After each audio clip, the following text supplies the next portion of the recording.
super excited. I Hi, can't get the other. Okay, it's not the good time to do this. morning. Good morning, everyone. How are you?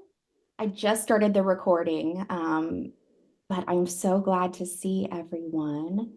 Let me see here. Oh, hello. Oh, There you are. Hi.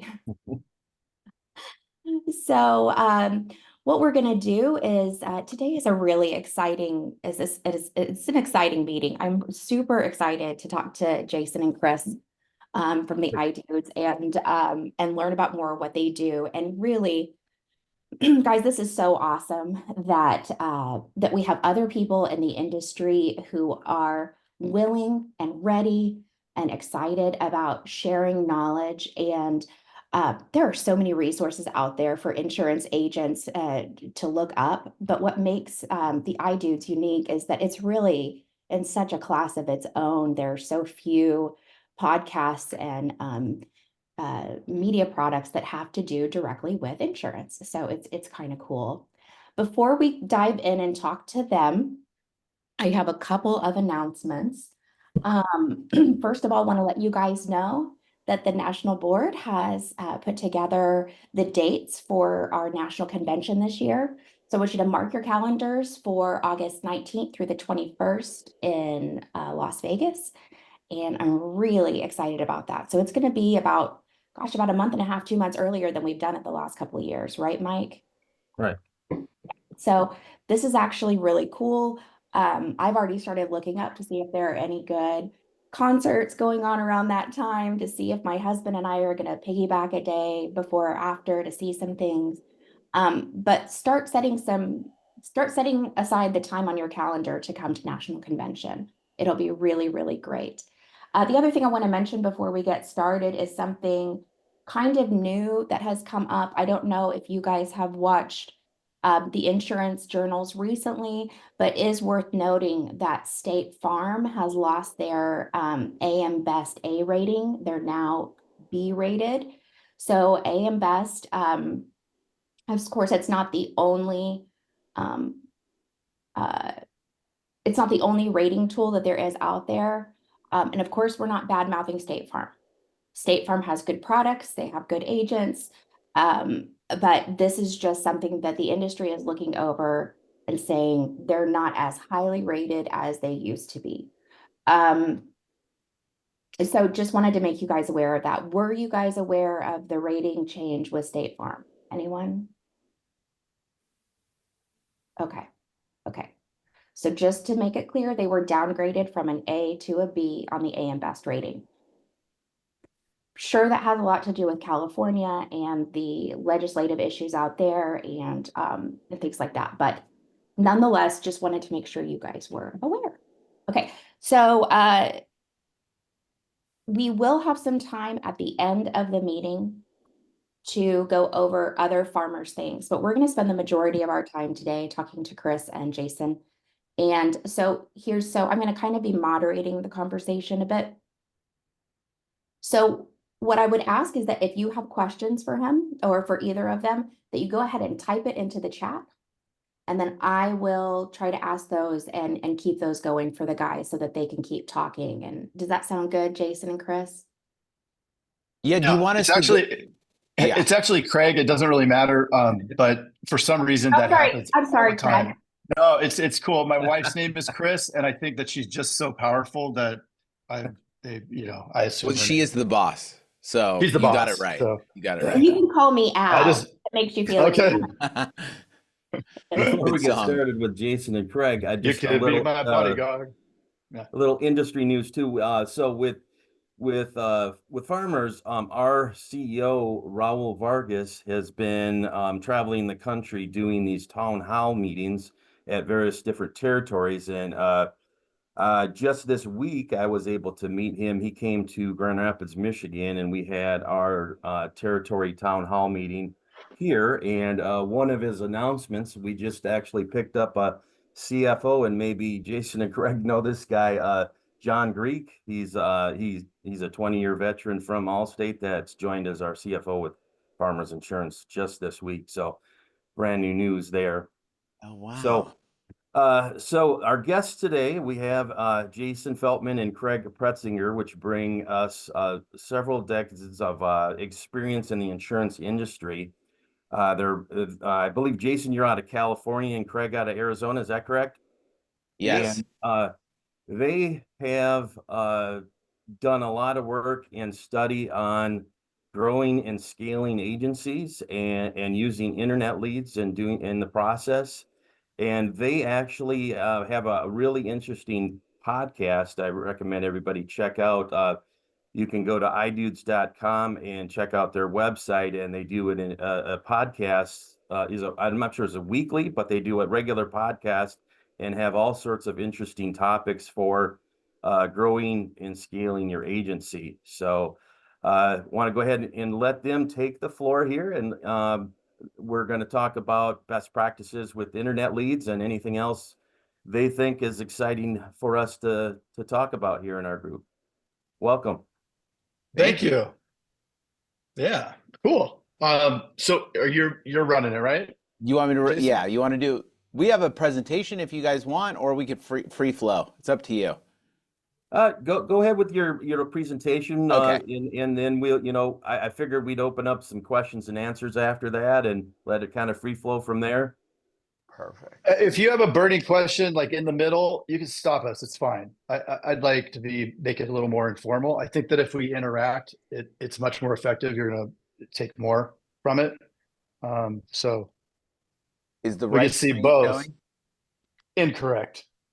The wrong screen showing? Yes, the wrong screen is showing. You Ah, gotta love that. Here. Amateur hour. Let's try this.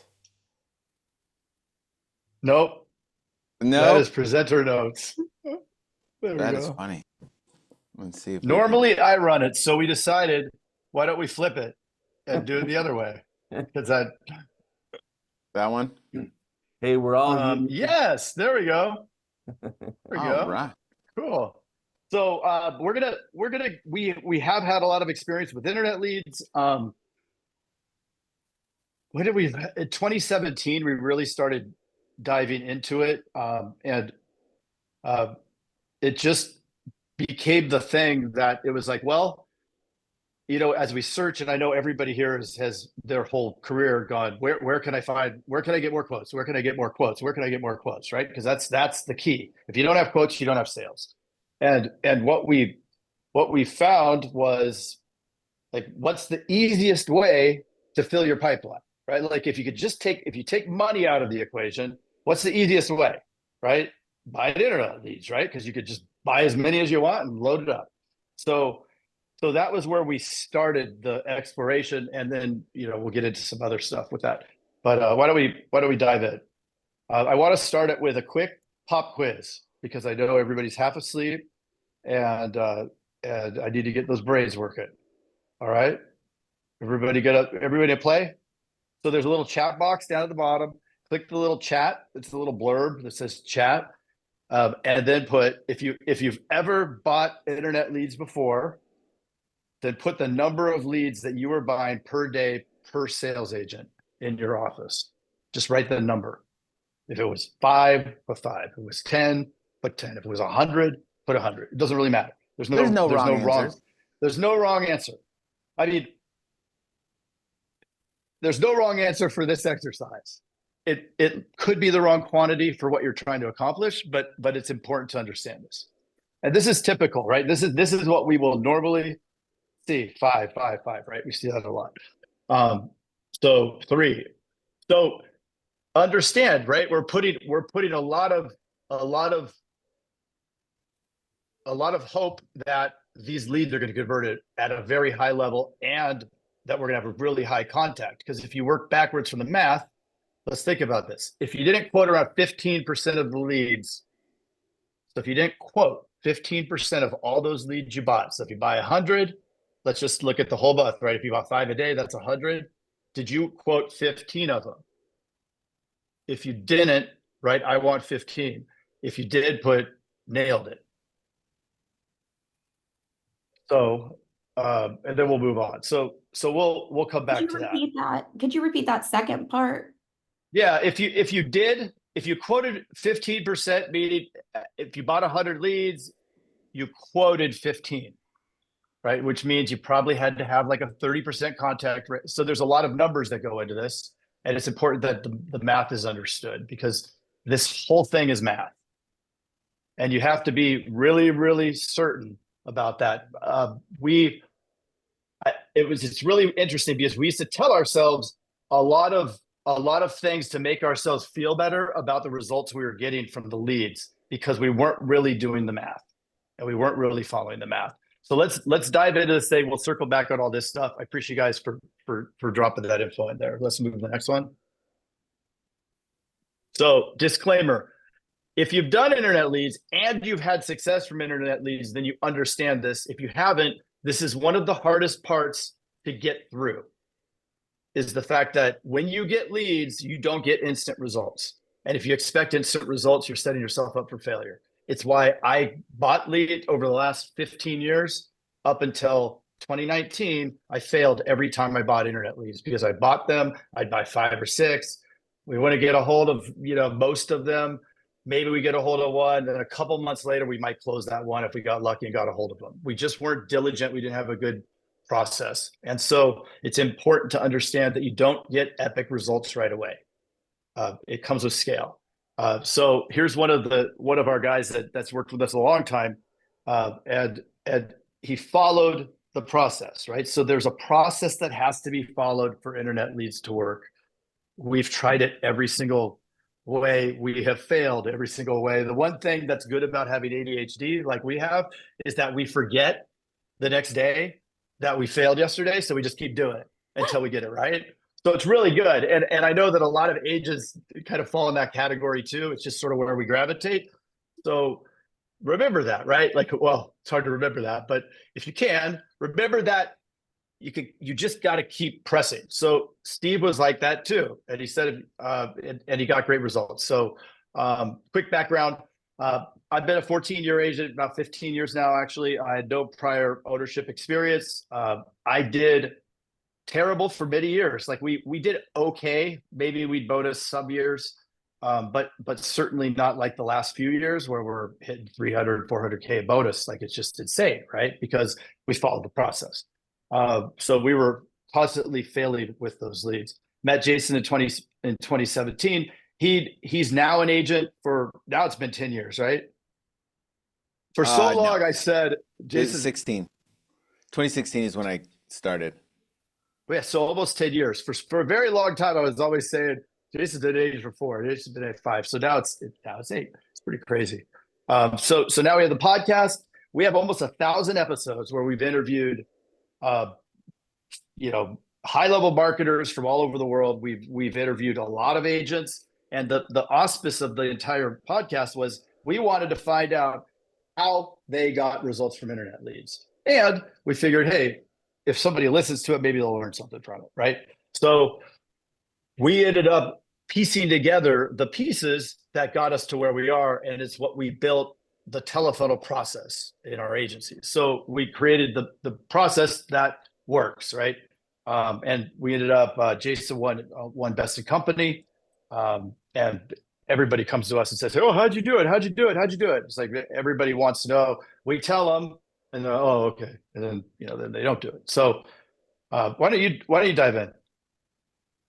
Or do you want to just... You do this one. All right, cool. Because it says I. Yeah. So the important thing to do is there has to be a shift in the mind. If there's any doubt, it's not going to work. If you've bought leads and you're kind of, I'm not sure, I'm going to get my toes wet, I'm going to do it, it's not going to work.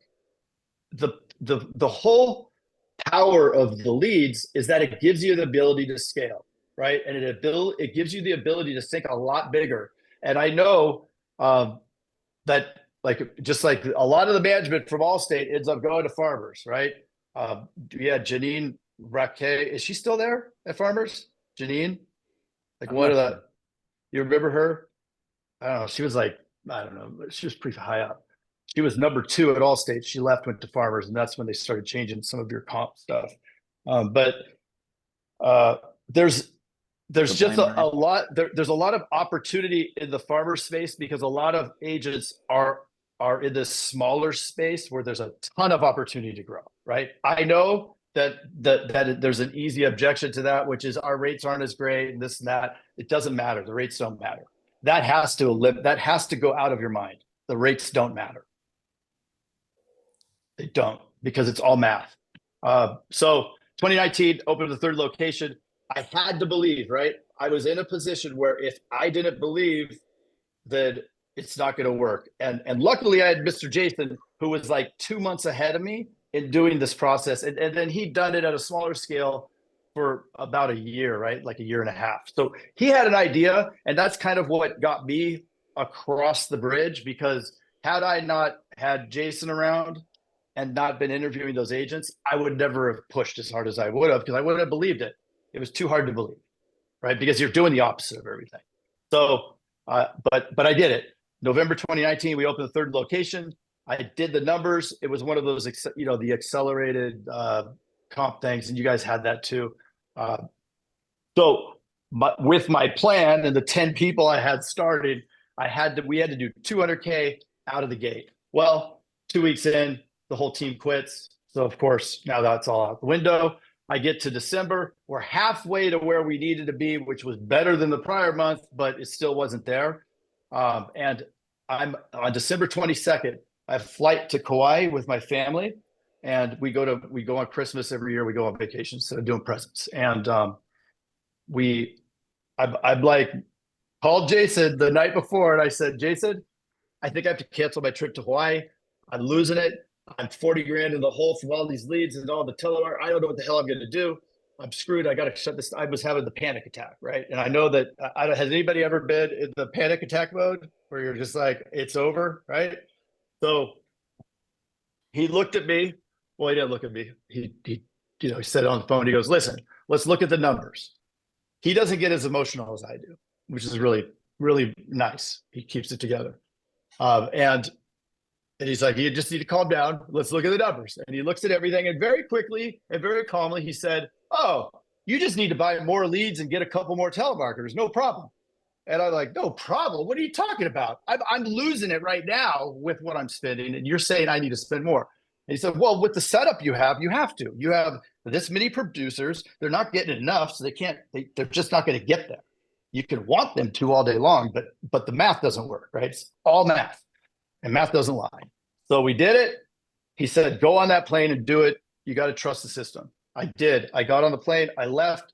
They finished the month at like 90, but I was there a month. So they get into January. We had our first it was like 115K month. The next month, 150, then 200, then 200, 200, 250. And it just stayed there. And it was life-changing. So that decision to not get on that plane changed my life. And I'm not like being cheesy here. I'm like, it was the difference between making 60K a year and having multiple $1 million years. Okay. And when you have multiple $1 million years, everything becomes much easier, right? With business. Because now you've unlocked a lot of ability to do things. And that's why we do this now, because it's like, well, it's so hard to get to the point of believing and then executing and then getting it right that it's almost like blind luck when that happens. So we're like, we got to get back. We did it and it works because some people taught us. So let's teach people. And that's what it's all about. So let's keep going. So why do they fail? And it's the biggest number one reason why they fail is because they listen to Milli Vanilli. No, just kidding. That's not why. It's because they don't buy enough leads. They're not making enough dials on the leads they have. They don't spend enough time dialing, so that window across making those calls isn't enough. They're not holding the people accountable to the activity, right? Which is how many quotes their sales teams are doing. I'll do this real quick. How many quotes are your sales agents required to do per day? How many households? Put that number in the box. And when I tell you my number and Jason's number, your jaw is going to drop. Unless my jaw drops because you have the same number that I'm going to say. But I don't think you're going to. What do you think, Jason? Probably. Okay, The reason being is because we didn't, I mean, we were doing what? two, One three. quote a day, if lucky, by per producer, you know? Mhm. Right.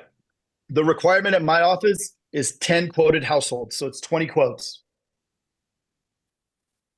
If you told me that 5 years ago, I would look at you like you're an insane person. Like 20 quotes. I can't get him to do two. You're smoking crack. No, I'm not smoking crack. It's true He's because not. the math requires the. I'm actually not. I'm not a mayor of Washington D.C. or anything like that. So no, the numbers require, right? I know everybody's done this with their district manager before. Okay, how much do you want to write? I want to write 100,000. Oh, okay, great. So if you want to write 100,000 and you're closing at 10%, that means you need to quote a million. If you quote a million, then that means blah, blah, blah, right? All this stuff. And then you go, oh, so how many dials is that? 150,000 dials. That's impossible. And then that's it, right? And then you just keep doing what you're doing. This is what I did. I just go, well, that's not possible. So I'll just keep doing what I'm doing. And I kept getting the same result. Funny how that works. So really, really important that number is executed on. And then calculating ROI using lifetime value. This is another thing that impedes the ability to accurately predict results is not using lifetime value, because you will never be successful. You will never come out ahead. It'll never be a positive ROI if you buy leads this month and expect to get the results this month and then look at the ROI on that. Ain't gonna happen. Ain't gonna happen.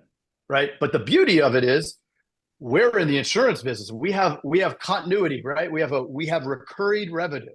So for every chunk of business we write, so this month if we write 50K or 100K, whatever we write, that's renewing, right? And we can figure out how many times it renews by our retention. If you have an 80% renewal, you get 5 renewals. That's how it works. This is what our carrier does, right? When they're up there and they're looking at numbers and they're like, oh, should we do a rate increase because we could do this? They know, right? They know if they do a rate increase, they're gonna lose this much, but they're gonna gain this much in premium, and it works out, right? So it's the same thing because they know their lifetime value. Agents don't know their lifetime value. I never even heard of the term lifetime value before we were doing this. It's the most important number that you could possibly know in your agency is lifetime value. Most important, hands down, without a doubt. If you don't know your lifetime value, then you are flying a plane. You're flying an 747 with no radar. 100%. That Don't do that. That was one of the biggest aha moments for us, was when we realized that delayed gratification, right? Like, look at our salespeople. They're not owners. They don't understand the fact that you have to invest into your business. You have to pay for employees. There's all these costs, right? You don't recoup those right away, right? You look at Amazon, you look at any of the fastest growing, VC companies, they invest a ton of money for this payoff that's going to be in 5 years. It's like the delayed gratification is how you obtain wealth. And what we realized, the big aha moment was, if we can actually lose money on the sale, and within 2 to 3 years, we're going to double our investment. Like, here's the thing. What would we do? Let's say we made money on that, right? The first year, we made 10%. We take that money out, we go put it in the bank, and the bank eats our money, and we get what? A few percentage points. That's the nothing. IRS took 25% when you took it out too. Right. So we're talking about like peanuts, where if we keep it in our business and we let the machine run, and we're getting all these renewals, and we can lose money on the front end, but by year 2 and 3, we're starting to see 2x returns. Hockey stick. And then we take those 2x returns and do that again and again and again. That was the huge aha moment. I came into my agency. I bought a $2 million agency. I was barely making anything. I was bartending, making $100,000 a year before I came, 3 months before I bought my agency, making $100,000 a year in tips, non-taxable tips, which was nice. And then I came into the agency and I realized now I'm the agency owner. So I'm a manager. I'm the owner. I'm the worker. I'm everything. And now I'm making 60 grand a year. I said, this is the stupidest decision I ever made. And I spent $750,000 for this agency. I said, this is the worst thing I've ever done.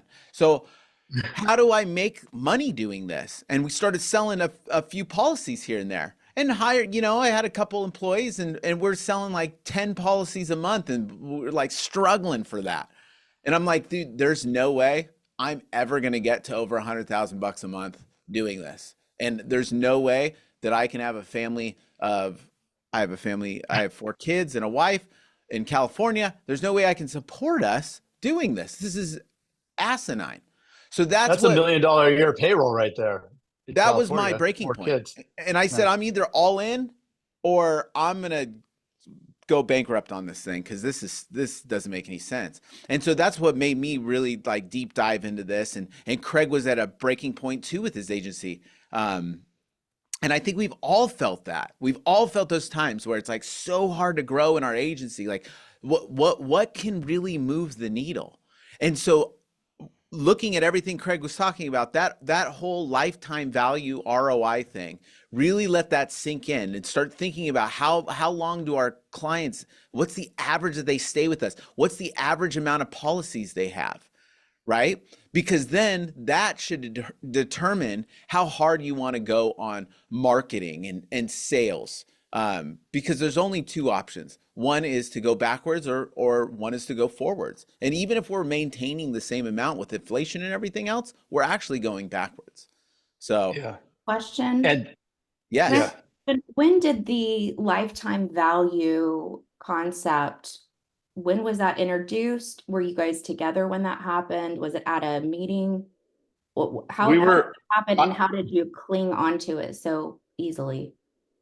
Do you remember when I remember the day that we were told it by JS. I don't want to say his name on here, but it's an agent that was very well known in with our carrier and was writing like $1 million a month. He almost got up to $1 million a month, and then there was some, I don't know, whatever happened. He's no longer with them, but he was talking about how the carrier determines, how they make their decisions, and he laid it out, and I'm like, oh my gosh, I never even thought of it like that. It's so obvious when it's laid out, like because it's if you get 10% on the front, 7% on all the renewals or whatever it is, you add it all together, and that's your lifetime value, right? And that's a fact. Like our reports tell us, like if you have an 80% renewal or an 80% retention, then you get 5 renewal. I think it's 5. It's either 5 or 5.5. But that's the number. So now you have something to work with, right? If I know that I'm going to get 10% here on 1,000, so I got 100, and then I get 70, right? 5 times, I got $450 here. So I know if I sell 1,000 in premium, we're going to get back for $450. What does that mean then? What can I do with that information? Can somebody take a guess? Now that you know that $450 is what you're going to get from that client for their life, right? That's a fact. Like it doesn't matter. Like that's the way it'll work. Every single client, because it's discounted within the retention, right? So that number is right. So 1,000 with so-and-so's retention at 80 would end up being this much in revenue, 450. What does that allow you to do? You can figure out your break even. Yes, 100%. You nailed it, right? Now we're doing business. Now we're not being employees. We're actually business owners. Because when we do this and then we have the process, do we have to be there? Last year, I traveled around the world and was out of the office 6 months for a month at a time. Now, the insurance dude's business suffered because of it, but my agency did not. because we didn't have the same systems in place in this business, which that's what we're working on now because it works. Why don't we go to the next one? Does that stuff make sense? Like this is the life-changing stuff, and I'm not kidding. So there's the core four. Then we'll dive in. So we have the internet leads, calling the leads, the sales agents, and the owner. So it's like the four different buckets of responsibilities. So why don't we dive into internet leads? I can't remember if I should do 1 and 2 or you should. I need to do 4. Yeah, you go. Yeah, I'll just dive in. Okay, so internet leads. I'm going to give you a little bit of tactical stuff. Take these numbers down, right? I mean, this is the gold. But the overall, I want you guys to get the overall concepts of this. And if you don't mind, throw in the chat, who's buying internet? Who thinks internet leads suck? I mean, Because I did. And that's what I was told when I came into this industry. yeah. I mean, right? But let me ask you another question. Do you go on the internet? If you think internet leads suck, which everybody does, I said it too. Do you buy stuff on the internet? Do you research stuff that you're going to buy on the internet? Like the internet is the tool, right? That's what everybody uses. So then it's like, what makes internet leads bad? It's just a person on the other side, right? Well, then it's getting into, well, how are internet leads bought? We got deep on this. We got to be friends with the lead providers. We really went deep on how they purchase leads and all this stuff. Well, they buy leads from people that just set up landing pages all over the internet that say, "Hey, do you want insurance?" Of course, they say, "Do you want to lower your insurance?" Because they got to hook them. But the person putting in the information on the other side of the internet had a bad experience or something they didn't like, because nobody wants to switch their insurance companies. I don't want to switch my insurance company. I just switched from Farmers to AAA for my home insurance. True story. But my home got dropped, but I'm in California, so I don't hold it against them. I have a really good Farmers friend out here. But anyways, like, I didn't want to do that. I hate switching insurance companies. And everybody does. So if they put in their information on the internet to something to find out more information about switching the insurance carriers, there's a good reason behind it. So that's the same person that would walk into your agency. That's the same person that would walk anywhere else. But now they're getting bombarded by a lot of people because that person just sold that lead to the internet companies, the lead companies. And by the way, lead companies also sell leads to each other. So this lead's getting sold by each lead provider 7 times, roughly. It could be 3 times, it could be whatever. But so these leads are getting passed around. So there are, 20 agencies calling these internet leads. So if that's the case, we still have a good buyer on the other side, but now we have somebody that's getting bombarded by 10 people, right? So now who's going to win that? The person who's better, the person who's faster, the person who's thought about this stuff. Most agencies, if you're like my agency, when I used to do internet leads, I'd give them to my sales peeps, my sales agents, and I would say, "Hey, call these." They'd call them, didn't answer the phone. Of course they didn't answer the phone. A bunch of people are calling. Didn't answer the phone. "Oh, I call them, it's not a good lead." Then I would say, "All right, you got to follow up. And then originally I was like, okay, we were told you got to follow up 6 times. Okay, we'll follow up 6 times. So I had a really good sales agent, one at the time, and she kept following up on the leads. And I was like, "Did you?" "Yes, I did 6 times." So then I'd go in and I'd look and I'd go, "That number was only called 3 times. Yeah, but they didn't want it. I thought I called more." Right? Okay, let's fast forward to Jason now, a year ago. Jason, a year ago, we call leads for when I was fully staffed before the whole California thing went down, we were making 8,000 dials a day. So if Jason of last year went against Jason of 2016, who do you think will win? It's just math, right? So it's just going into it. It's about thinking about all this stuff. So I just want to set that up for leads, but here's a couple things. You know what that remind? Can I just say Yeah. one thing real quick? Because I want to put this image in your head, like what he just said, and then the look on your face as he said 8,000 dials, and that's not a joke. I mean, I can pull up my phone. We do 6,000 every single day, and we have for 5 years. It's like if everybody remembers Indiana Jones, you remember when he came around the corner on that bridge, and the guy had the sword, and he's all flipping the sword around, and then Indiana Jones pulls out the gun and shoots him. It's like that. That's the difference, right? Jason has the gun. All the other agents have knives. You got to bring guns if you want to win. You got to bring the gun show. Yeah. So a couple things on internet leads. This is the tactical stuff. I would screenshot this stuff. We can even give you the deck if you guys want, so you guys can have it. But internet leads, it's all about getting the lowest cost per sale. So I don't care if a lead's, who would pay $50 for a lead? Type in the chat. Who would say yes or no? Would you pay $50 for a lead? Can I answer? No. Oh. Yes, you can answer. Yay. So it depends. This is what I would say. It depends, right? Because if you can close every single lead, I'll buy a policy all day long for $50, right? Now, with that same concept, not all leads are equal. Meaning there's age leads, there's all these different types of leads. So if you're getting newer leads, you're getting TCPA compliant leads. We all know people are getting popped left and right for calling people that are on the do not call list. When you buy new leads, they're opted in.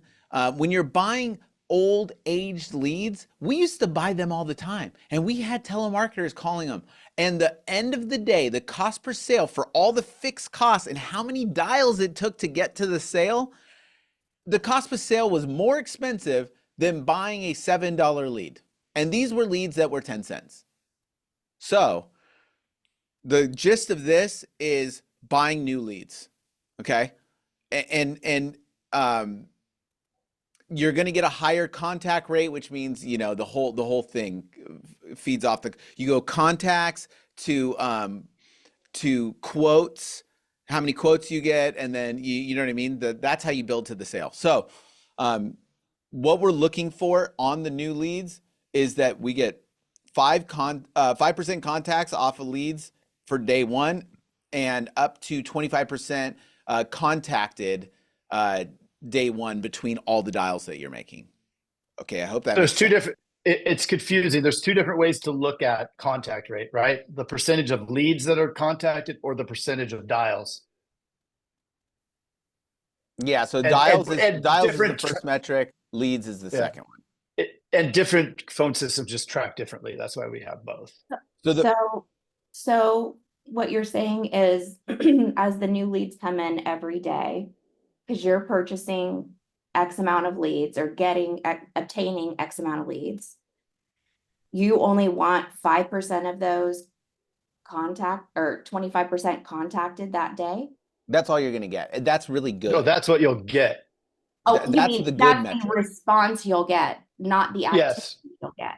Right. Like with mailers, right? Like if you send out mailers, Will achieve You- only 5% 1% of- contact off of day one, and up to 25% will respond day one. Is that what you mean? Okay. No, so out of all the dials that they make, if they make, let's say 10,000 dials, only out of those 10,000 dials, they're only going to contact 5% Okay. of the new leads. But overall, out of all the leads, you'll get up to 25% contacted, meaning this. The first metric is just all the dials made. The second metric is all of the leads. So those leads are getting called yeah, it's 3 to written 6 wrong. times. So when you're calling leads 3 to 6 times, you're going to get a 25% contact rate. If you're calling all the leads once, you're going to get a 5% contact rate. It drastically goes up with the amount of dials that you make. So am I understanding this correctly in that you're getting you're getting through 1 in 20 as far as in dials. 1 of 20 dials is getting a contact, and then you're getting 25% of the leads assigned that day contacted. Is that correct? Or 1 in 4? 1 in 4 of the leads that day, 25% are getting contacted. But in the dial or the number of dials per day, you're getting 1 in 20 connections because of Yes. Yes, yes. okay. The slide it's worded incorrect. It should say It's- 5% off dials is what it should Yeah. say. Yeah. And I don't know So- how we missed it after giving it so many times. It's the main point of that is like basically we're calling our leads like 5 times, roughly 5 times that first day. And so it drastically changed. I mean, you get 5 times the contact in that day. Yeah. How long do you wait between, I mean, do Like, your I think it's like salespeople? it'll change. I haven't changed in a while. I think I'm at like an hour and a half is the minimum space. But I also have, I think we're probably doing about 250 leads a day right now. And I have 8 telemarketers. So it's, I don't know, you'd have to do the math on it. The answer for that is it doesn't matter. Yeah, it doesn't matter. It really doesn't. We've tried everything. So it's like as long as it gets those 5 to 6 dials a day that first day, doesn't matter.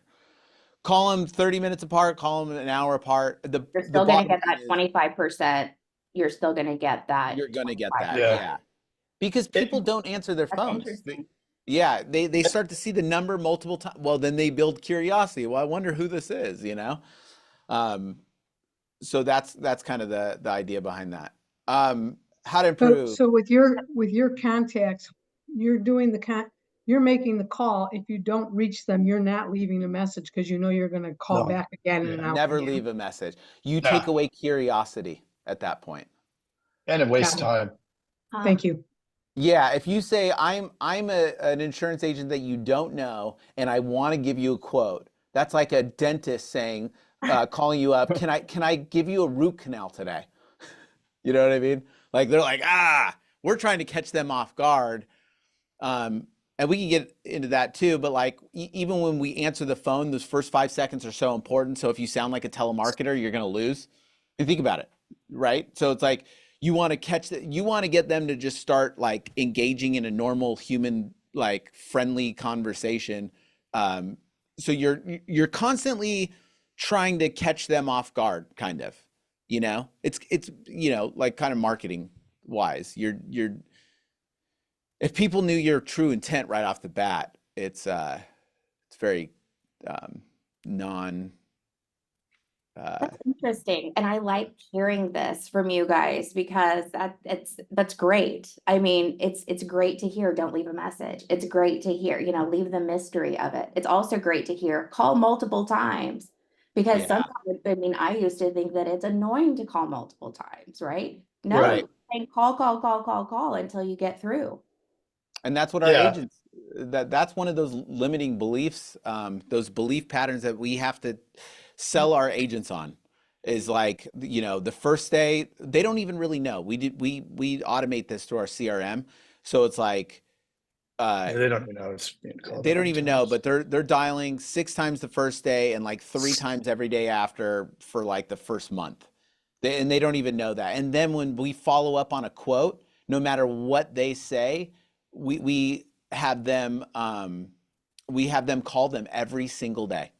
Oh, but I'm not going to be ready till next Friday. All right. Oh, wait a second. They're going to call them the next day. Yeah, because nobody And remembers. some of them may be angry and not buy because you called them the next day and you did the opposite of what they told you to do. But you might get someone who says, thank you for calling back, or I don't know. Well, yeah, This is- statistically, more people bought under that circumstance than didn't buy. That's I'll tell you interesting. one thing. And yeah, listen to the mad thing. He's gonna. When we were running 8,000 dials a day, and that was calling all the leads back, like 16 agents that had a pipeline of about 80 quotes that they were following up on a piece. I don't know the math of that. 16 times 80. A lot. Yeah. Out of all those, there might be one mad person a month at the most. Yes. So we're talking probably one out of 5 to 10,000 people, no joke. And that, but what you said right there, that belief that like, oh my gosh, they're going to be mad at me, is what stops the entire agent force from doing the right thing. Or oh no, I'm worried that I'm going to call somebody that's a lead and they're on the do not call and I'm going to get popped. Well, we've made 100 million dials, 100 million, not once, because we do it the right way. So you guys have a system, obviously, that pre-scrubs for do not dial or do not call, but if you're getting the lead, then you don't have to worry about it, correct? Right. We only buy real-time leads, and we only get them if they have a digital certificate. Like you can't play games with that. It doesn't matter anyway, because you can't be profitable with age leads anyway. So it isn't worth it. Like it isn't worth it. You make less and you give. This is blowing my mind right now, this conversation. It's really, I don't know if anyone We do this else every is week with having our light group. bulbs like flashing right now. I don't know. This is great. How are we on time? Just want to make sure, because You're shit, fine. We're fine. We Okay. can actually go as long as we need to. People will drop off when they need to, but we typically keep it at an hour or a little over an hour. Okay. Let's move. This is, before doing this, 3 months before, I was seriously a bartender. I am not a great agent. I will tell you that. I've only sold insurance for a year out of my 8 years of doing this. The rest, I've been more the owner and having my peeps do it. But like, I have no business. We were best in company in 2019. I have no business of being best in company or anything like that. This process is everything. So this is all we know. I grew my book from 2 million to 9 million in 4 years by just doing this. 6 million to 12 million. Yeah, exactly. So like this process like is everything for us. And that's why we preach it, because it's like, dude, Everybody says, how do you do it? How do you do it? How do you do it? How do you write it? It's like this is what you do. And then they don't, but they're going to get mad. Leads don't work. But my city's different. But no, it's all bullshit. It all works. This works if you do it. But like, this is an interesting thought, is one of the guys that's in our, that we work with, and he actually coaches people's, he loves it so much. He comes in for us and teaches people's sales agents how to sell better. But he said this, which was wild. He goes, I can't believe I'm even saying this, because now I sound like Craig or Jason. But I used to think that I had to hire my people. They had to close business. Then I could take that money, buy leads, and then it would work. And he said, but what I realized is it doesn't work like that. It'll never work like that. You're setting yourself up for failure. You have to invest in your team, which makes them get results, which then compounds. And it's true. I mean, that's I think the biggest issue is like getting that flywheel moving. If anybody's read Good to Great by Jim Collins, it's like getting the momentum. And at the beginning, you're pushing and nothing's happening, right? But it starts to roll slowly, and then all of a sudden it just takes off. It's like in our agencies, even if I have 4 producers, we do about 200K a month with 4 producers, okay? 200K, because I feed them. They quote more than anybody else. But I lost my train. Oh, well. How much, say that again? How much do you pay them? I have 4 producers. We do 200K in premium, and it's because well, they believe, right? They believe that I feed them. They're filled with leads, and we do 200K. Well, the lifetime value of 200K for me is it's around 100,000 of revenue. Okay, so the lifetime value of that 200,000 that my 4 people wrote is 100,000 in revenue, right? Well, my cost to generate that 100,000 in revenue is well below 50, right? So for the month, I netted 50K. A future Does that money. make sense? A future money. No, But you won't like, see that let's think of for a right, couple years. correct. But I'm also thinking of it like a business owner, right? As an investment. I'm investing in myself and my agency because it's the fastest way to grow wealth.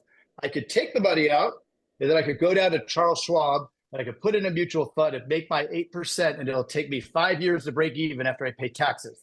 Or I could make 250% ROI in a year and a half by investing in my own business. Oh, and then I'm also going to bonus. So I'll get 400K on top of it. I'll take that one, right? We Like have a good slide coming up on that too. yeah. Okay, So out of sorry. these, Sorry, go ahead. On with the next slide. Yeah, go. grab a picture of this. Never pay more than $7 for a lead. Right around there is going to be like, right around there. You could pay a little bit more if you need to, but like right around there is a good price for leads. You can always negotiate prices on leads. You're going to get about 2 to 3% of sales of your when you're selling internet leads. Or yeah, It could be, and it could start off lower. Like a lot of these things, like you work into that number too. yeah, 3 to 6 months is the like we want to see the 2 to 3% within 3 to 6 months. They're all negotiable. Filters that don't cost that are negotiable, demographics, no prior, DUI. Filters that cost extra, like multi-car homeowner. You're going to get a little bit of extra utility out of that, but they're going to cost a lot more. It's not worth spending the extra money on.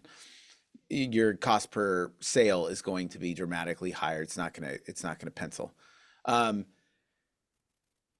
Internet leads, the only way. Live transfers, they are so expensive. They're like 30 to $80. That's why internet leads are so much more worth it.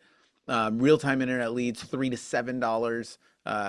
You can see all the data here, raw data, like gosh, They cost infinity. It's just ridiculous. Anything less than internet leads stinks. And then live transfers, you might as well generate your own. That's the bread and the butter for the if you go to a lead company, they only have a limited amount of live transfers. The reason why live transfers are so expensive is because everybody's fighting for those because they're the lowest hanging fruit. And the more you want to buy, the more expensive they get. So it's a losing game. Where internet leads, there's more supply than demand. So it's a much better game to play. Craig, you want to do this one? Calling the leads. So there's a time crunch, right? There's an 8-hour workday. Well, leads, in order to get to the results, the 10 quoted households per day, well, it takes 8 hours of work to quote 10 households, right? And follow up on the people you've already quoted. But in order to create 10 quoted households, you need 500 dials. So we have a problem, right? We can't have our producers work 16 hours a day because they won't. We can hardly get them to work 8 hours a day, right? So we have to have somebody else make the dials or do the quotes. Well, we're not going to have a licensed person do the dials because we could get somebody really cheap to do the dials. And that's where we get a dialing specialist, right? You have to have somebody that's going to sift through all the leads, because if we're only getting a hold of them 5%, right, or 20%, whatever it is, a minority of the time, why would we want our people making those dials? And you know, it's even worse when they make those dials. Tell them what's worse, Jason. What happens if you make your sales producers make 500 dials a day? Oh, and this is exactly what we did. Like we did this, and we hired a bunch of salespeople because we figured out this internet lead thing, and we're like, okay, my gosh, do you have to do 400 to 500 dials a day? I hired 4 salespeople, and they like first month was all right. Next month they're like, oh yeah, we're making some sales. By month 3 and 4, they started complaining. They didn't want to make the dials every single day. Like nobody wants to do that. It's close to, what is that? 2,000 to 2,500 dials a week. They hated it. They're like, dude, we feel like telemarketers. This sucks. They all quit my agency. So if that's the bottleneck, type in the chat if your agents like to make calls. Like if you tell them, hey, I need you to make 50 calls, if they like that. If they like that, they like that. Because Well, then we'll hire them for television. for me, from what my experience was, that was the number one complaint. So if I said that's the number one complaint, I'm the owner, I have to sell.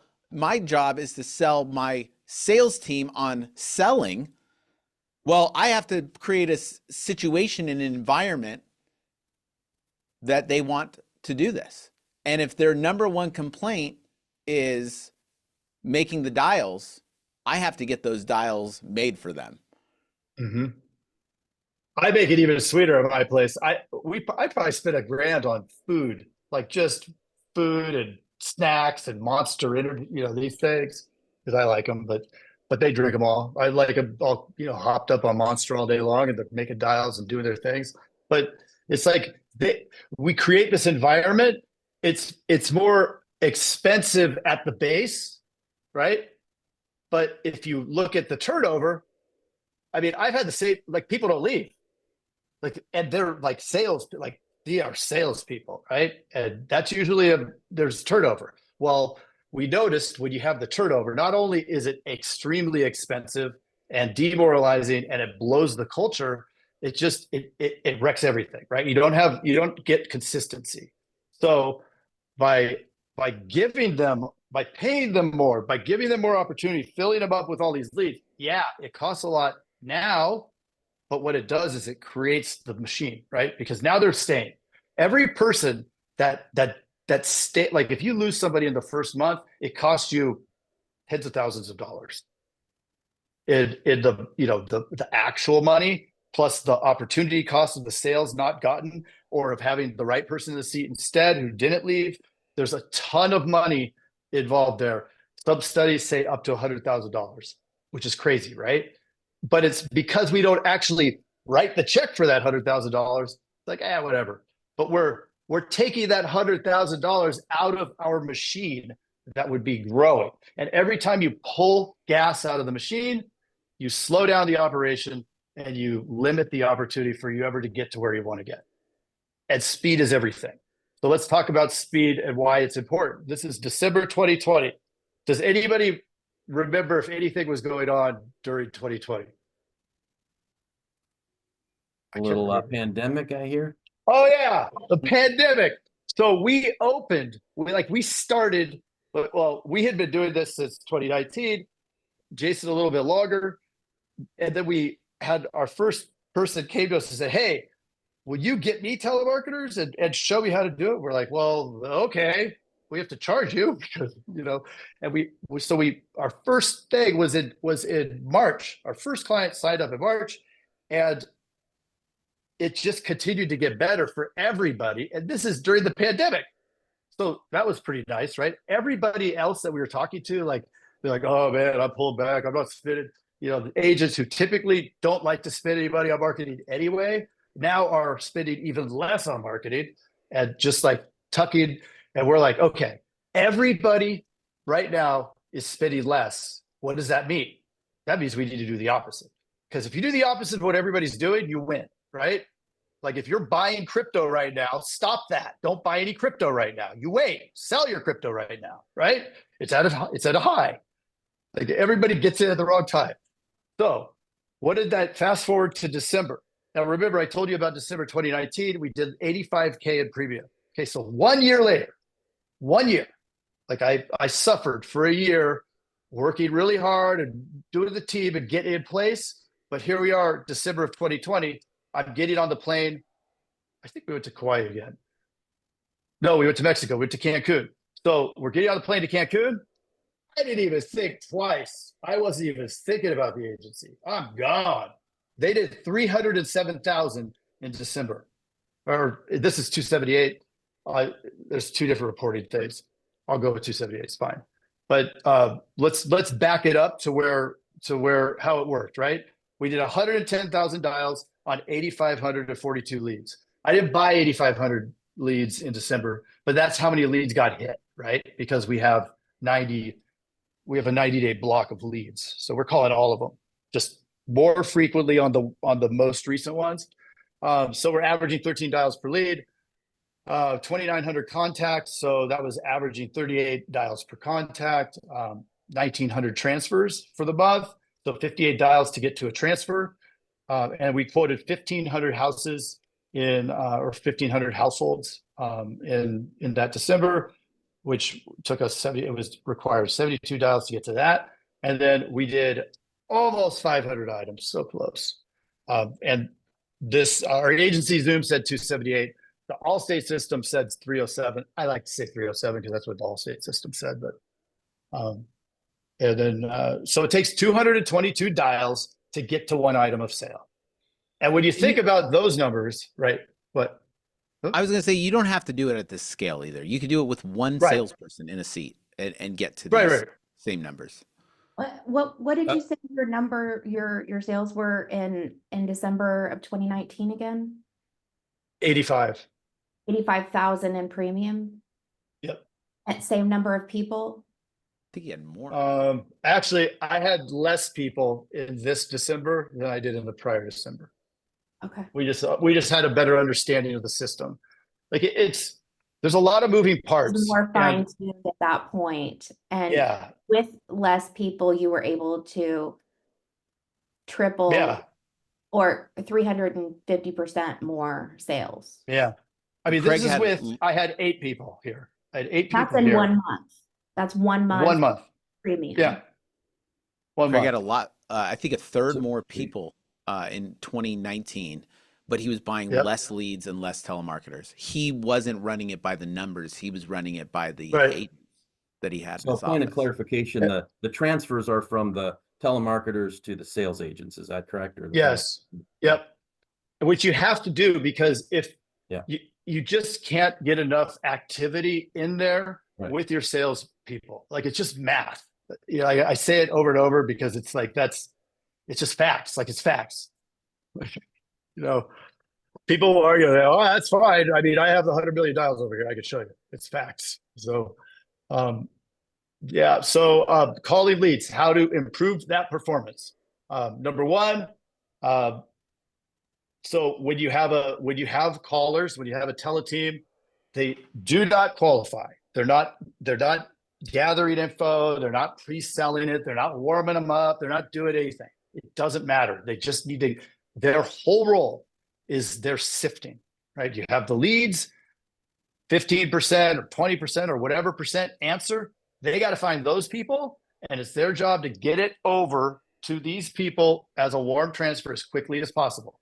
We don't want them making any rapport. We don't want any rapport being created over here. We want them to be nice. They're going to keep them, and they're going to keep them on the phone, but they need to get them over there.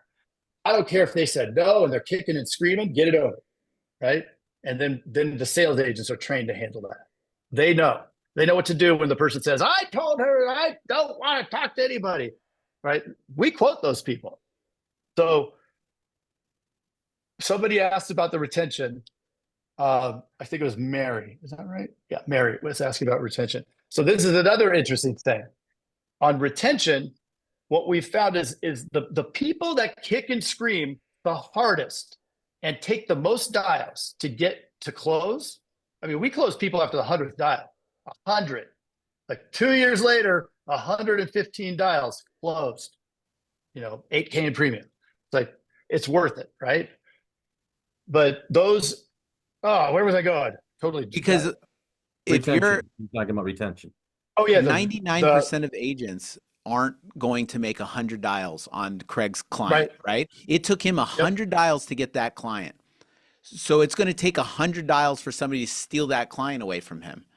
And most agents base their internet lead knowledge off of those 3 dials that they're making on the lead.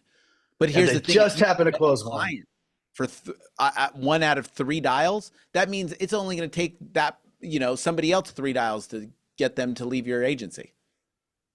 So this is where, getting used to putting in the numbers really starts to benefit you. It's like the misinformation and misunderstanding of the leads perpetuate the fact that they don't work, because it's like confirmation bias. Like you already buy the lead thinking they suck, You don't buy enough of them because you don't trust them. You don't put enough dials on them because you don't feel like it because they suck. And it just all works out the way that you thought it was to work out because you treated it the way that it needs to be treated for it to not work, right? Like it's self-fulfilling prophecy. It's like, but what if you actually bought the right amount, put the right amount of dials, had the right people say the right things, and worked it through the system the right way? Do you think that it would convert? Yeah, right? Like it's just common sense. So, but it's getting there, and it's hard to put that all together because there's a lot of pieces. So how do you improve the contact rate? There's some, we're going to give you a handout that we have a code you can scan. But there's these 3 services that you call, it's free, and you can tokenize your numbers. One thing that we do, I have 40 outbound lines, and we rotate them. So we'll call this week on one group. At the end of the week, we flip it and we call out of a new bank of numbers. And this way the numbers are always fresh. They don't get flagged because there's the TCPA legal part, which we're fine.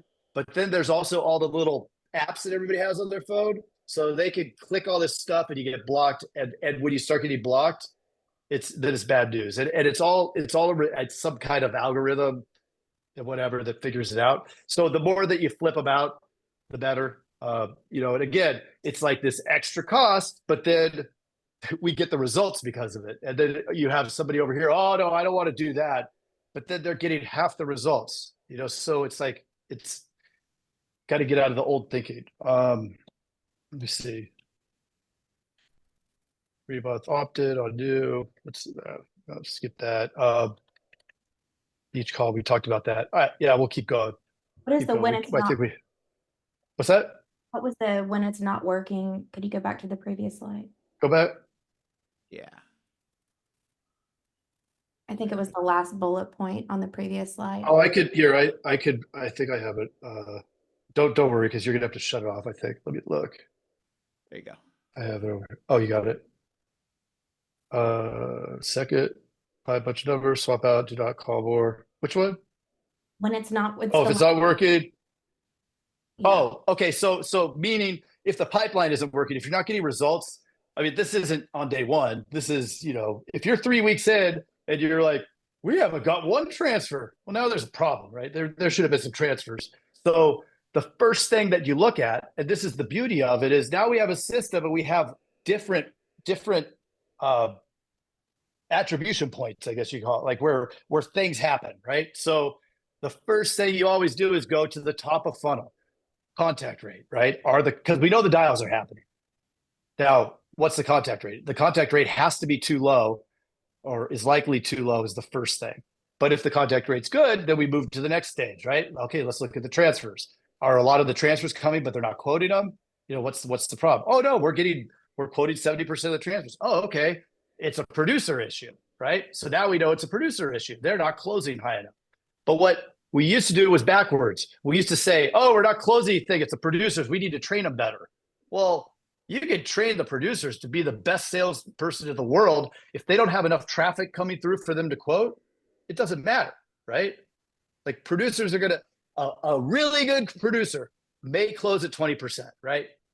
So if they're closing at 20%, but you only get 2 leads a day and you only get a hold of 1 in every 10, there isn't enough gas to feed this guy to close at 20%. Doesn't matter. He could be 100% closer. Who cares? You're not getting anything through to him, right? So it's doing the opposite of what everybody else is doing and filling it up to such an extreme level that they can't fail. Like imagine if your producers couldn't fail. Could you hire differently? Would you have to hire the really good producer, or could you hire a duck and turn him into an eagle, right? Like that's what we do. We hire ducks, average producers, and we turn them into eagles. There's a lot more ducks than there are eagles around, right? And the ducks appreciate being treated like an eagle, right? Nobody believed in them. Everybody passed them over. And you know why they did? Because the owner wasn't giving them the tools and the resources to survive. So now you've changed that person's life, right? You're changing your life by changing their life because now they're writing more business and they're actually successful. They stay. Now your agency's improved because people are stayed. It's a ripple effect. It's really, really cool.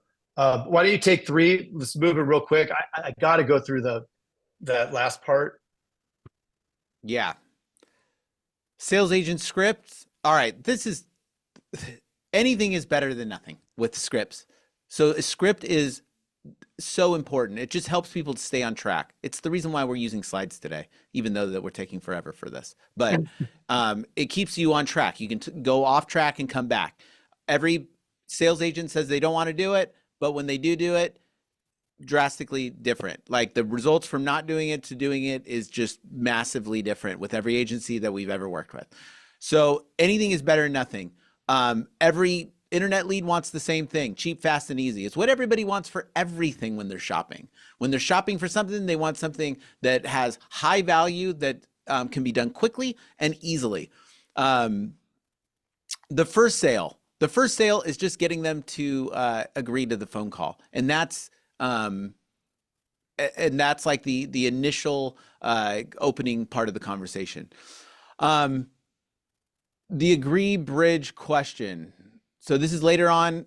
We'll just go through this real quick. In anything that your prospect says, you agree with them, you bridge them, and then you ask a question so that they say the answer that you want them to have, right? Because if they say the answer of the thing that you want instead of telling them, they have just told themselves, and they will believe themselves before they will believe you. So like that's kind of the concept behind it. So you agree with anything concern that they have. Here, I'll do it. I can't. I don't want to quote. I'm at lunch right now. Oh, I totally get that. Would later, well. Oh no! You go. Oh, cool. You're at lunch. Yeah. That's a great time. Do you still live at 5555 East First Street? So you agree with them, you acknowledge it, which is the bridge, and then you ask them the question. So it's basically ignore what they're saying and go back into the questions, but in a nice way. Yes. And this is like, yeah, that very important. Gotcha. Connect. So the first thing is get on the phone with them. Just keep doing that, overcoming the initial objections to getting off the phone. Once you're in there, the first 2 minutes, if you can keep it for 2 minutes, you can get the quote. So the whole goal is not to get the quote. It's to stay on the phone for the first 2 minutes. Then the second thing, when you're asking all the questions post that, it's to connect with them. So you're gonna ask them all the stupid insurance questions. What's this? Where do you have this? And all the boring stuff, right? But within that conversation, you want to know the WWF, the 3 things. What do they do for work? What does their family look like? And what do they do for fun? People love talking about themselves, and they love talking about what they love.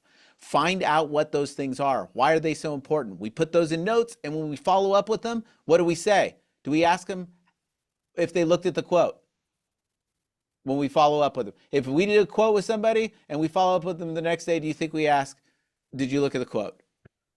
Do you know why we don't ask that? Because we know the nobody answer. Wants to. We know the answer. Quote. The answer is no. No one's ever looked at the quote. Out of all the thousands, tens of thousands, everybody says no. And every agent of my sales agents revert to this at some point in time and follows up and says, did you look at the quote? And every single time the answer is no. So we follow how was up that with quote the looking? Fun. What's that? How was that quote looking? Yeah. You said you and your wife were going to talk about the quote. Yeah.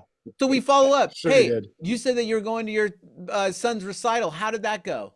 They're going to answer that question. They're going to stay on the phone for at least 2 minutes, and then you've earned your right to ask them the question about starting the policy or whatever. So always do the work, family, fun. Overcoming objections. Can I say one other thing on there? It's super important too. They are going to lie to you, your salespeople. They will say they're going to put this, and then they won't. Well, first they're going to say they're going to do it. They're going to actually ask, and then they won't. So you have to call them on it. And then you say, no, it needs to be in the notes on the person's thing, in the lead management, whatever you use to track everything. It has to be in there. And you'll go in there and it'll say quoted 2 cars and a house. Like that's what it'll say. Who cares that you quoted 2 cars and a house? I know it's in the quote. Who cares? We don't need to put it in the notes. We need to put, has a dog named Ginger and grandma's in the hospital, because when we know that the dog's name is Ginger and grandma's in the hospital, we ask about it, they want to buy from us. And they know And that we're you care actually about caring. them and you don't care about Yeah. the sale. The sale, those questions about the sale serves you. It doesn't serve them. The questions about their work family fun serves them, not you. It shows where your concern is, who you care about. If you care about yourself, dude, you're a salesperson. Salespeople don't sell. People that can connect with people sell. And it becomes a lot easier. Okay, overcoming objections. The number one thing, all of our salespeople hate it. They know they're going to get the objections. We only sell one call closes, maybe 5%. So that means 1 out of 20 will close that. That means 19 out of 20 are going to give you objections and you're going to have to follow up with them.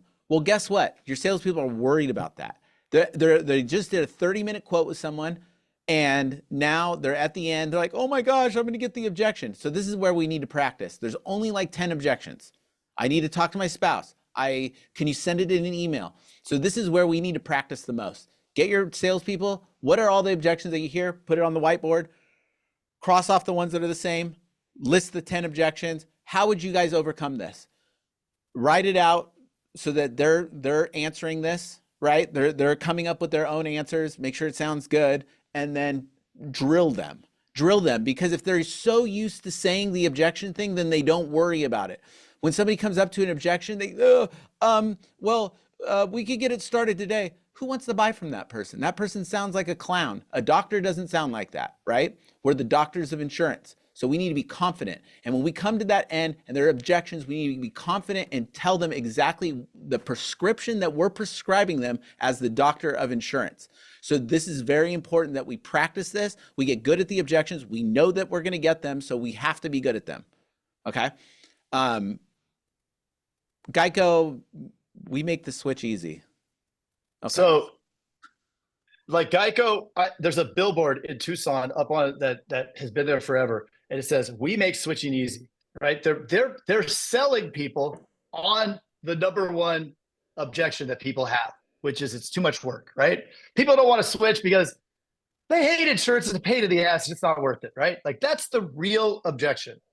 Is it's just too much work. I don't care. It's $10 a month. Too much work. Right? Too much work. Too much work. So if you could get them to, it's too much work. That's very easy to solve, right? You could get them to agree it's too much work. So it's a lot of work to save $10. Yeah. Well, great. So it wasn't any work then, right? So now we could unwind it. Cool. Keep going. So when we hold them accountable, we have a track sheet. And so anything that you focus on can be improved upon, right? So we have to have a track sheet. Just like if you go to the gym, you have to know how much you're going to run on the treadmill and everything else. Otherwise, you go to the gym and then you barely do anything. You go back the next day, you never lose weight, right? So this is what we need to do to be professionals with our salespeople is measure. What do we measure? How many dials do they make a day? We make our salespeople 100 dials a day because we know they have about 80 quotes in the pipeline. Quotes, make sure that like Craig said, 10 quotes a day, at least 6 per person. 10 is right around where they start to fatigue. 10 quotes a day. How many transfers did they take? We want to know how many transfers they took because we want to know if they're trying or not. And then how many quoted transfers. So out of the one, we want to make sure they're not letting transfers go. So that's why we're measuring transfers taken and then quoted transfers, and then of course sales. Usually people track just sales, but that's a lagging indicator. What does that mean? That happens after the fact. We want to track leading indicators because I can look at somebody's track sheet. Somebody has a problem in the agency. I can look at their track sheet and I know exactly what's going on in the conversations. I know what they're doing daily. I know exactly what to expect in 3 weeks from sales from this person or not based on this, because the dials, the quotes, the transfers taken, and the quoted transfers are leading indicators, meaning they will lead to a sale. But we can know whether or not agent is going to have a good month next month by the activity he did this month. So very important. Okay. Make your agents stay on the phone at least 20 minutes per quote. If they can't tap dance and talk about work, family, fun, and stuff like that for 20 minutes before the quote, that means that they're just not trying hard enough, right? And they're letting your leads go. You can't build rapport. You can't get to know somebody in a 8-minute conversation and gather all that data, right? So that you're just wasting money on leads. So it's got to be at least a 20-minute quote. I like to have a paper quote sheet because then I can just spot check this. What do we put on the paper quote sheet? What did they think that the quote was good? Why do we put that? Why do we ask them if they think what the quote was good? Because if a sales agent is sideways and they have a crap attitude, they're going to put, nope, that lead sucks. And then they're going to start telling you all the leads suck, because that's what an agent that's not putting in all the work says. They're not getting results and they blame it all on the leads. So we know I want the leading indicators, right? So if they are saying, yeah, it's good. It's good. It's good. Okay, good. They're in a good headspace. If they start saying it's bad, it's bad, it's bad, bad headspace. Bad headspace, everything. Like if somebody sounds like Eeyore on the phone, they're not going to get results. The energy somebody has about something is how they get results. Like it's so crazy to me. And it's so crazy to me that agency owners walk in their agency and hey, can you sell some stuff? And they bring this crap energy, and then they're wondering why their agents suck at sales and stuff. Dude, you're not even selling as salespeople. You come in, like your energy, everything flows from the top. It's like a pyramid. You're the top of the pyramid and it flows down. So you got to bring it, and your salespeople have to bring that energy. Okay, so on the quote, this is what we're measuring. Did they try to overcome the objections at least twice? Did they opt into text? Well, we get them to opt into text. Did we send an e-proposal? They need some tangible result after that quote. Did they make notes in the CRM? We have to spot check this with work, family, fun. Just to Craig's point, they don't do it all the time. And did they mark it in the CRM as quoted so that we can get those automations working for us? Now, here's one of the things about this whole thing is that a good salesperson versus a bad salesperson. What's the difference? If I have a good salesperson and a bad salesperson, with all things created equal, if they're doing all the same activities, the good salesperson will get barely better results. Why? It's the activity. It's all these things here. If they're all doing these things, the good salesperson is marginally better. That means consistency trumps intensity every single day. So the consistency is how you get good results with this stuff. All right. We'll bring it home at our twice as long presentation as it should have been. We got to move the needle. So what moves the needle?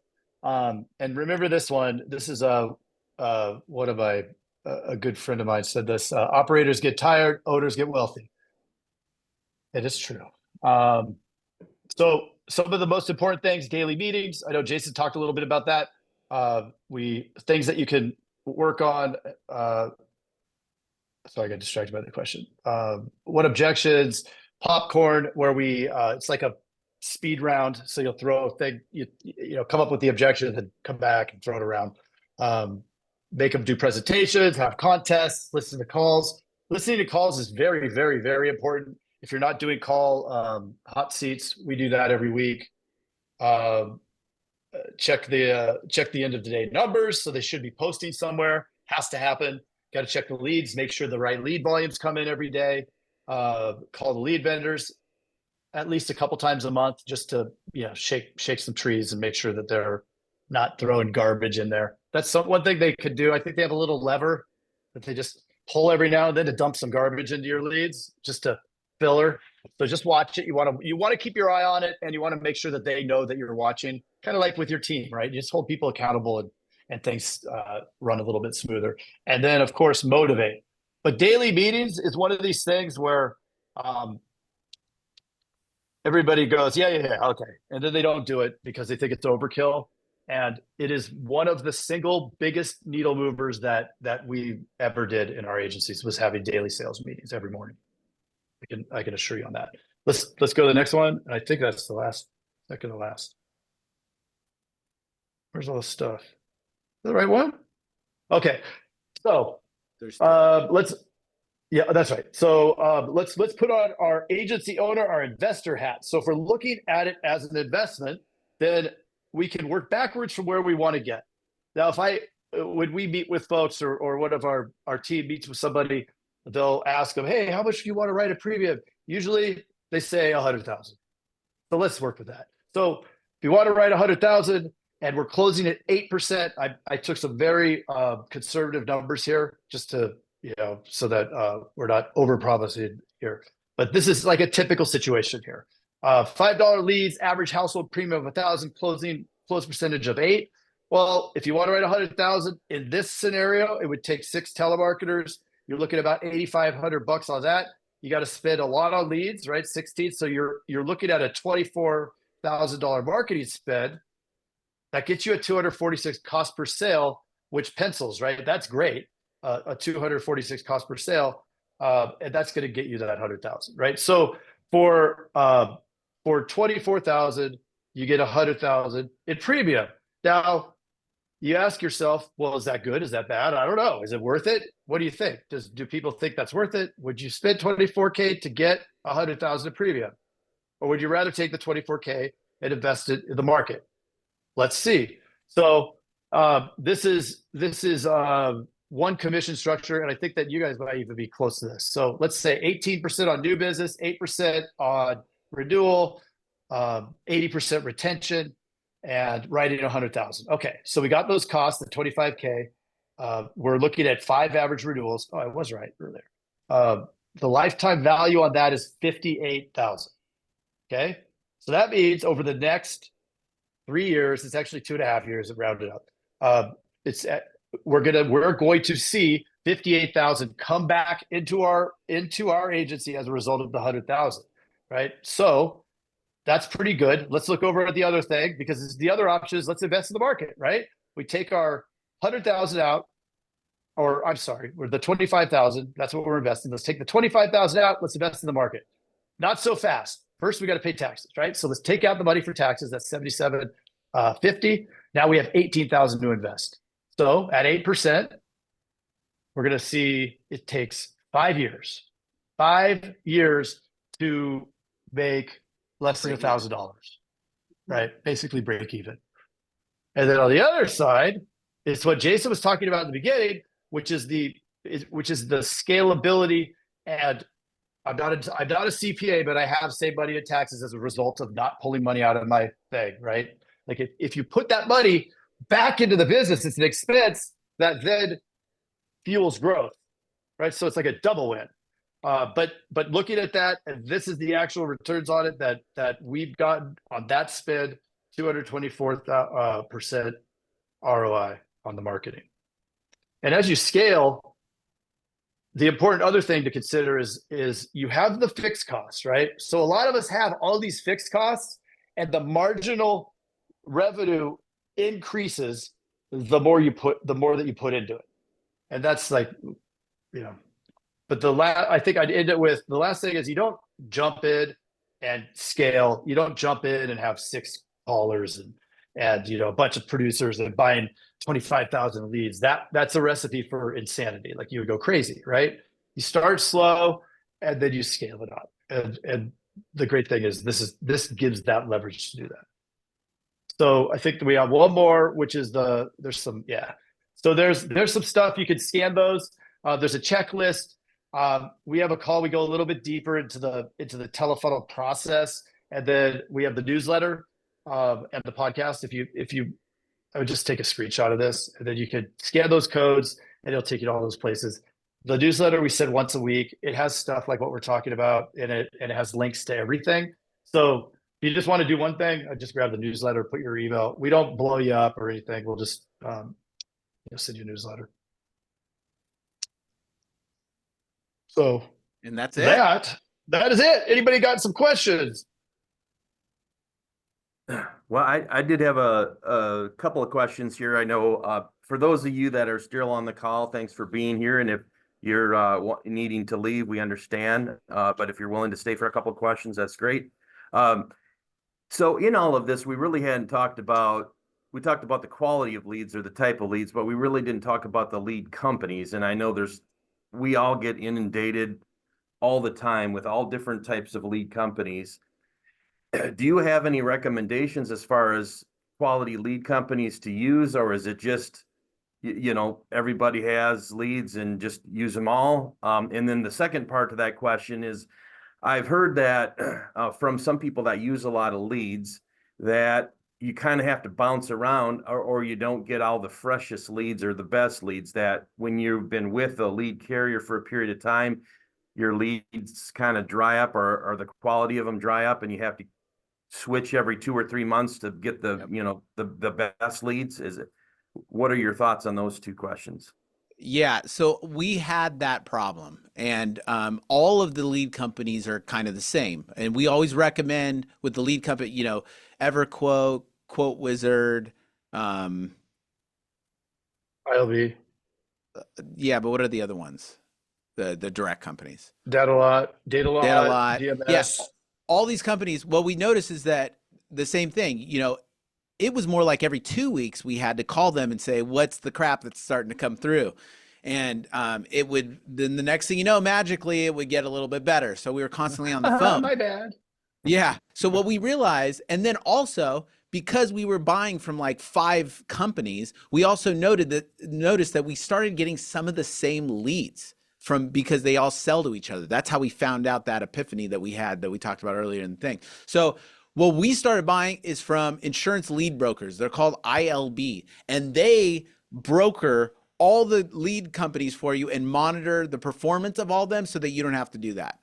So from us, we get the best cost per sale with them. It's called insurance lead brokers. That's primarily who Craig and I use now. And I'm And we don't sure have that to with deal with all with that. the amount that you guys buy, with the, you know, with just the amount that you guys can maybe negotiate at your rate, right? I mean, if you're buying that much, Yeah. And they have fixed low prices, and they'll show you the tiers on when you buy more. But they're really good. Most of our clients use them now because they have a fair price, but they're doing all that back end work that helps actually save you money. I have to say, I am mind blown on so many of the things that you discussed today. And I really needed this. I did. I needed to see a new way of thinking, because especially for our members, we are so, or I say we, but so many of our members have been caught in this rut. They have been caught in a rut, and they don't know what to do. And they were having that same moment that you were having. I'm either going to go bankrupt, or, you know, for them, it might be, I'm just going to take my cash value or my contract value and go. They're having major contemplations right now about their future. And I think this is a tangible way for them to have hope, realistic hope. And this isn't pie in the sky, just feel good stuff. These are hard numbers. It's hard to argue with numbers that are verified over and over and over again. It's also hard to dispute anything that you're saying, because you have lived it and documented it, and now are sharing it. So I am so appreciative of both of you. I thank you. I thank you so much. Hey, Paige, can I come in for just a second?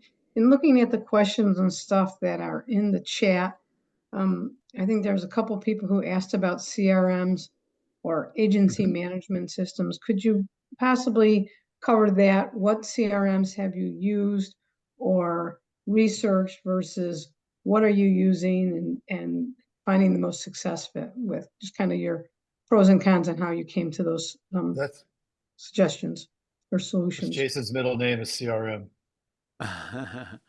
Yeah, Ricochet has been one of the ones that we've used the most.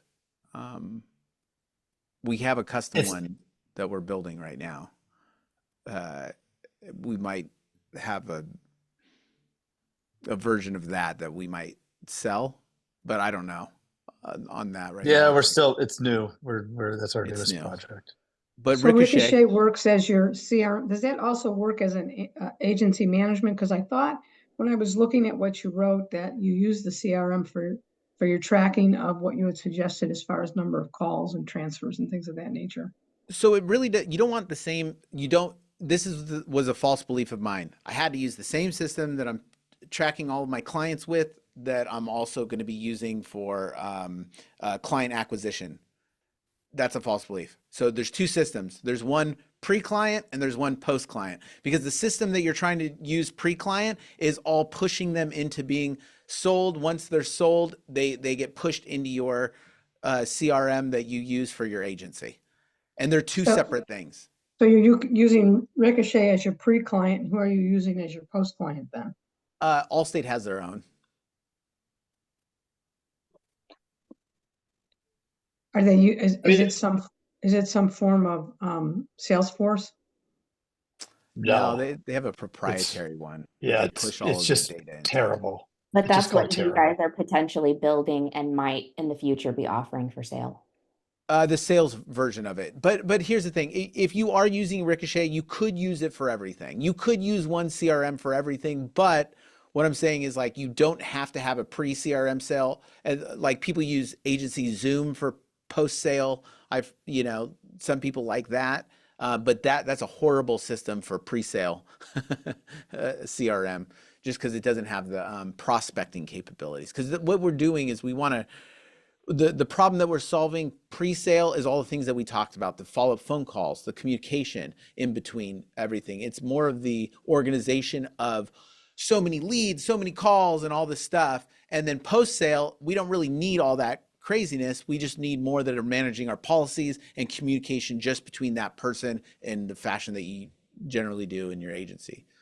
How do you feel about Better Agency? I don't know too much about them. Craig? Okay. Do you? I mean, yeah, it's Nick Ayers. I don't know what is. I don't think that it has. I know that the last I heard, the dialer was Ring Central, which is not anything that gets me excited. And that's all I know about it. Thank you. Mhm. One I of mean, the Nick's really good. He's a good dude. one of the other questions here looks like in the chat, they said, I think there's a lot of times when people think about internet leads and, the sources they come from and what type of clientele do they typically end up being like, and are they the real price sensitive type customers that, they're shopping every 6 months or are quick to leave, versus stay on the books? Well, that's why, yeah, so that's why I asked, do you guys shop online? Do you guys purchase stuff online? I mean, you're a human, you go online. Yeah. They're a human, they go online. So then it comes down to what type of who are you closing? Are you closing the low-hanging fruit, the two dials or 3 dials? Because they're going to be able to be sold by somebody else 2 to 3 dials. Like Craig was saying, he's selling people at 100 dials. That person, like, will have to have 100 dials on them. So that person is going to have a higher retention. We see an average retention of like 80, sometimes more %. And it's very similar to like a walk-in retention rate. The best retention rate obviously is referrals. So that's a post-sale. Like, referrals that you get are going to be great. The more policies that you sell them are going to be great, but that's up to you. Because if you're selling somebody one policy per internet lead, it's not going to be as good.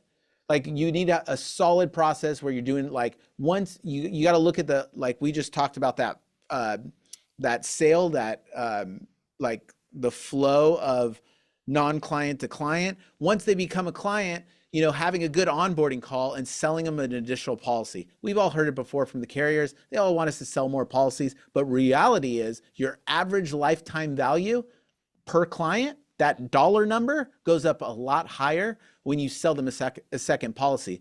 But what happens with that is that we notice is that it's not just an ascension play in money, it's also a retention play. Ascension equals retention. If you can sell them a lot more, then you become the store with, instead of one thing on your shelf, multiple things on your shelf. People buy. So somebody that buys, you know, somebody that buys, a buyer is a buyer is a buyer is a buyer. So the more stuff you have to offer them, the more it sounds like, wow, I'm stoked to be a part of this agency, but like they're going to stick around more. They're going to retain more. If they have 2 policies, it's a pain in the butt to switch stuff. I'm in the middle of doing it now. I'm even switching my Allstate policies over to AAA because I want to keep it all together. So, How about automation? You mentioned a lot about telemarketers and they do the live transfers, but as far as working the internet lead distribution within the agency, have you implemented any good automation strategies as far as like, time to contact, like via text versus the phone call or et cetera? automate all that you can. Take as much out of their hands as you can. I mean, we've gone deep on it because we actually have built CRMs from the back end. Takes hundreds of hours, so that's a whole nother can of worms. So like I would say automate as much as you can, because we don't have the time to do this. You can pay other people to do it, but consistency is everything. Consistency and trumps intensity. A lot of times we want to go to the intense, like automate everything and like it's either all or nothing, but it's the consistency. It's the consistency of the dials. It's the consistency of the follow-up. The more the merrier, the more the better, for sure. Yep. So I would say like any of the communication, text, emails, anything that you can follow up on and put it in the CRM, whichever CRM that you're using, add that stuff. And Have you'll you always seen think that any- there's too much, but there's never. Have you seen any automation out there for our industry or for this type of sales program that encompasses AI yet? We can't talk about that yet.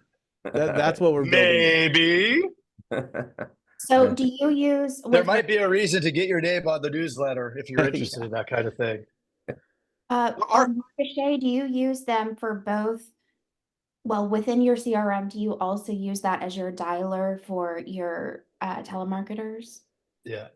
Okay, Yes. so do you set that up with your? I'm curious on the telemarketer side, and I'm sorry to keep you on so long. You can No get problem. off. We can wrap this up. I know we need to wrap it up because it's been an hour and 45 minutes. But this is such good content. I mean, this is terrific. Are you recording this? I am, and Okay, we cool. will make this Yeah. Oh, available yeah, there's to the record. members. Okay. But All right. what I'm interested in the telemarketing aspect of it, and because that seems to really click with me with the lifetime value, right? I don't know why, but those two things kind of like you need that telemarketer in there to generate that activity. How are you loading their daily activity, their calls into the system to where how how does that That's work? automated. So that Yeah, part of everything's it, on. the call cadence and everything is automated. We just tell them to go on Ricochet. We just tell them to go online, and it just starts firing off calls. The sequence, the cadence, and all that stuff is in the background. That's what we've coded in the. So then how did you fill up that pipeline to begin with, though? So ILB will shoot the leads into the CRM. So And that's then so we all buy, automated. yeah, so we tell them, buy me a, $100, $200 worth of, sometimes $300 worth of leads a day, and they just keep doing that every day. Do you share a call center? So Craig and I started doing this in our agencies, and then we built the TeleDudes, and that's what TeleDudes is. TeleDudes is we have dialing specialists, managers. We have courses to show you how to do this. We have, we'll set up a CRM for your dialing specialist to get it over to your agents. All of that, like everything that we talked about today is in there. Okay.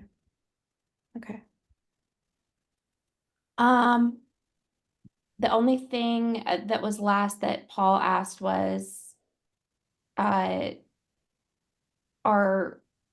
ILB quick to respond to Yeah. you? Yeah, should be. Yeah. I And what's talk cool to them all about the them too time. is if you want to talk to them strategy wise, totally talk to them. You can get a Okay, human. Yeah, you can talk to a human. that's I great. like that. Yeah, because I want to be able to email or call someone and just say, listen, can you look at my numbers and tell me some of the data? And then they'll just tell you, yeah. So I Yeah. don't have to do that. Wow. Well, hey, thank you guys so much for all of the wisdom that you shared with us today. And it really lifts my spirit, and I'm sure it's lifting the spirit of so many people on the call. So appreciate you so much. And as you see on the screen, you guys can connect with them, and then now the teledudes, and wow, so much. So thank you again, and we will Thank you. meet Yeah, again, thank you guys. members. We will meet again the first Thursday of next month. So I look forward to seeing you then. I wish you all much success and blessings this next month. All right. God bless you. Thanks, everyone. Thanks, Thanks so Craig and much. Jason. We'll be in touch. See ya. Okay. Awesome. All right. Thank you all. Thank Have a you. great week. You too.